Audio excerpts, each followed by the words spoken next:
Hello, movie lovers, and welcome to Movie Notions. Today we are talking about Loving Vincent. And before I get any farther, I'm going to tell you there's a lot of names that I will probably mispronounce, and I apologize ahead of time. But Loving Vincent is a movie about the days following the death of Vincent van Gogh. And before we get into the actual story of this, I want to tell you exactly how this was put together. This was the first fully hand-painted animated feature. And basically what that means is every single frame they hand-painted in the style of Vincent van Gogh and then put them together in that story and everything like that. And what's really interesting is how they did that was they took some of Van Gogh's actual paintings involving different characters such as Postman Joseph Roland, Aaron Roland, Adeline Revaux, Dr. Paul Gachet, other ones like that, and they then took the actors that were playing these characters, put them in these situations, shot these scenes with the actual actors, and then redrew the paintings with the facial expressions of the current actors and changing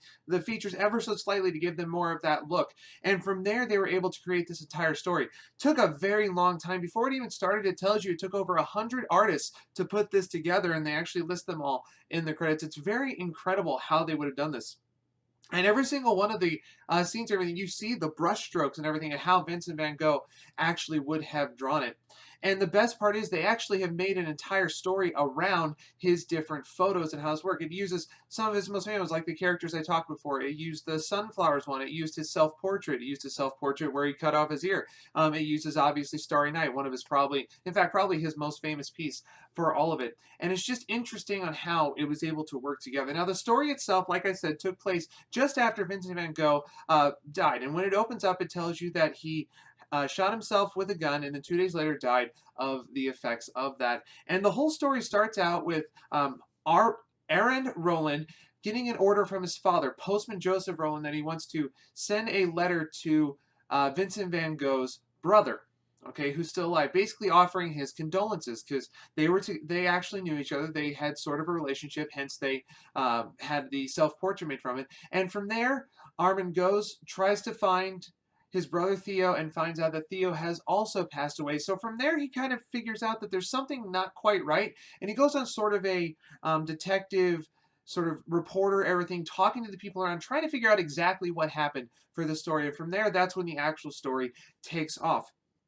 I was thoroughly entertained by this. The story itself was kind of just kind of there. It wasn't the best in my opinion. It followed a good progression, but at the same time, it seemed like they were trying too hard to get as many of Van Gogh's works into this, and the story was kind of disjunct. Like, it didn't flow very much. It was this scene. Oh, well, that didn't happen, so let's go to this scene. It was almost like levels in a video game where you play this one level, it's like, well, the princess is not in this castle, so go to the next one. And then you have this scene. I know that's a Mario reference, but basically the same sort of idea. So the story didn't flow completely for me, but you have to appreciate the artwork and the time that it took and how they put it completely together. And it was really very well done from that perspective. I'm not saying the story was bad. I'm just saying if it wasn't done the way it was, like it was an actual movie and could actually show a little bit, or I should say live action movie where it showed a little bit of flow, I think that would have helped out the story itself. But anyway, was it a good movie? I'm going to go with eh.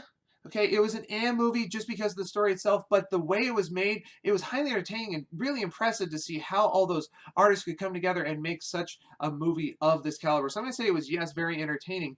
Would I recommend it? This is one that I would actually recommend you do look up at some point.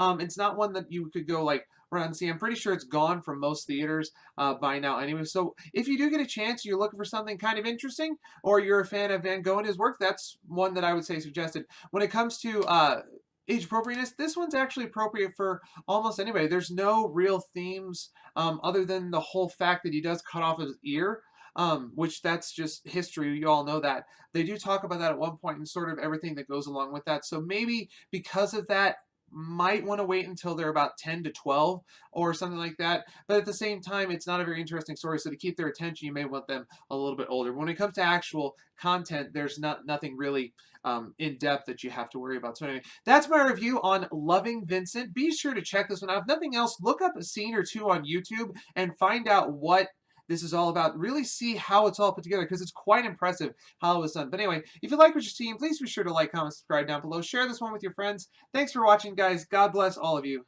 And that's a wrap.